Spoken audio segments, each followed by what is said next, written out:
이상한 변호사 우영우 5화에서는 처음으로 고래가 나오지 않았죠. 그래서 아쉬운 분들 많으셨을 거예요. 그도 그럴 것이 우영우가 사건에 몰입하면 항상 나왔던 신선한 아이디어를 이번엔 떠올릴 수 없었기 때문이죠. 그동안엔 약자의 편에 서서 참신한 시선으로 문제를 해결해 왔다면 이번엔 진실을 알 수 없는 의뢰인의 승리를 위해 그리고 자신을 배척하는 권모술수 권민호에게 뒤처지고 싶지 않았기 때문에 우영우는 의뢰인의 거짓을 눈치챘음에도 눈감았죠. 영우의 무의식 속 고래는 거짓의 승리를 위해 튀어오르기 싫었을 거예요. 그래서 우당탕탕 발벗고 해결했을 때와 다르게 고래가 등장하지 않았던 겁니다. 이번 5화 에피소드의 주제는 바로 거짓입니다. 우영우가 맡은 의뢰인도 딸을 외면하는 아버지도 그리고 짜장이냐 짬뽕이냐 부먹이냐 찍먹이냐 대왕고래냐 흑동고래냐 워낙 다이다이해서 뭐 하나 고를 수 없는 한바다의 라이벌 태산의 태수미도 거짓입니다. 지금부터 그 거짓들을 짚어보죠. 오프닝 장면, 의뢰인 이화의 황 부장은 은행 관계자들에게 정직한 ATM기 카세트라며 자사의 핵심 기술을 프레젠테이션합니다. 근데 정작 의뢰인 이화 측은 정직하지 않았죠. 시카고 박람회에서 오픈소스로 공개한 기술을 자기네들의 핵심 기술이라며 실용 신안권까지 출원한 상태였습니다. 사실은 그 기술을 토대로 다른 회사들이 내놓은 ATM 카세트를 못 팔게 하고 자기네만 팔려고 하는 수작이었죠. 더 나아가 경쟁사 금강 측을 피고 측 채무자로 해놓고 판매 가처분 심리 재판을 열어 못 팔게 만들어서 진실이 밝혀지기도 전에 경쟁사를 고사시켜버리는 전략을 썼습니다.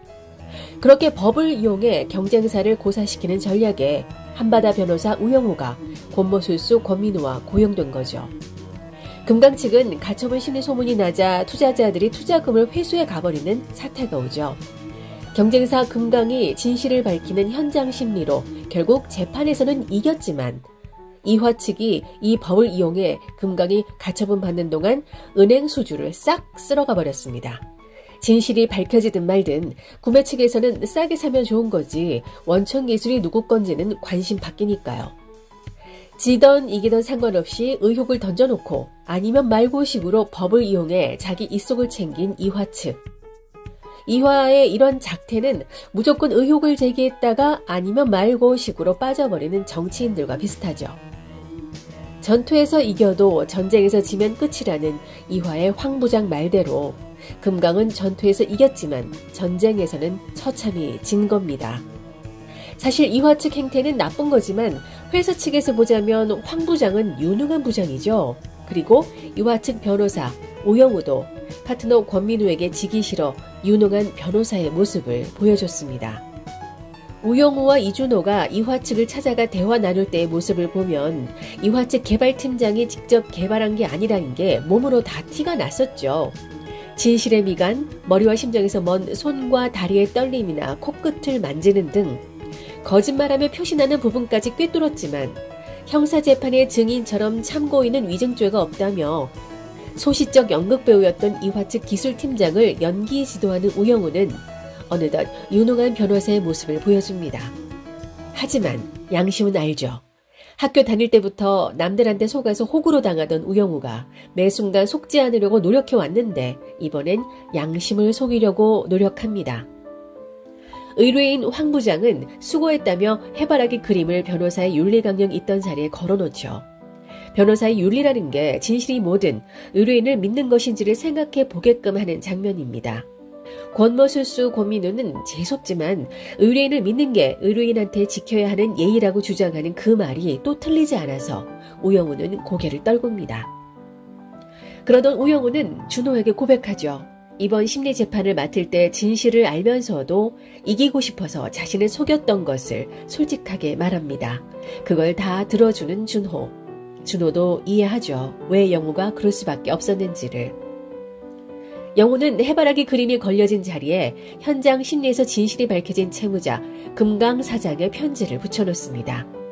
그 장면은 소송만을 이기는 유능한 변호사가 될 것인지 아니면 진실을 밝히는 훌륭한 변호사가 될 것인지에 대한 물음에 우영우가 어떤 답을 내렸는지를 잘 보여주는 장면이라 할 수 있습니다. 심리재판뿐만 아니라 거짓은 또 있습니다. 진상 손님을 받아줘야 하는 우영우 아버지가 영우의 솔직한 참참참 질문에 손님 보는 앞에서 딸이 아니라고 전략적 외면을 할 때 거짓말하기 어려운 우영우도 분위기 보고 아닌 척 아빠를 아저씨라고 부르죠. 이 장면도 재미로 그냥 넣은 게 아닙니다. 때론 거짓에 동조해야 하는 영우의 모습을 보여줌으로써 변호사로서 의뢰인을 위해 진실을 외면할 수 있다는 걸 상기시킵니다. 잘 속으면서 남을 속이기도 어려운 자폐 우영우라도 말이죠. 또 하나, 다른 측면에서 보자면 아빠가 위기를 넘기기 위해 손님 앞에서 내 딸이 아니다 라고 얘기하는 부분은 혹시 복선이 아닐까도 생각해 봤습니다. 진짜 우광호의 딸이 아니라면 어떻게 될까요? 지금까지 자기 딸인 줄 알고 키웠는데 알고 보니 태수미가 거짓말을 하고 우광호에게 떠넘긴 건 아닐까라는 의혹도 가져보게 됩니다. 태산의 태수미는 대표직을 내려놓고 현장 변호사로 플레이하겠다며 언론 플레이했던 게 다 이유가 있었습니다. 바로 법무부 장관 후보로 올랐던 것. 후보 검증을 위해 청와대에서 나와 인사청문회 통과 얘기를 나누죠. 그리고 대학 동기들 사이에서 떠도는 혼외 자식이 있냐는 소문을 확인하고자 할 때 태수미는 일개 시시한 가십일 뿐이라며 일축합니다.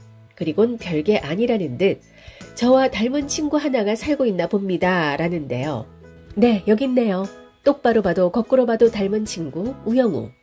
세평, 세간의 평이라는 게 무시 못하는 정치판에서 혼외 자식 때문에 낙마하는 정치인 몇몇이 떠오릅니다.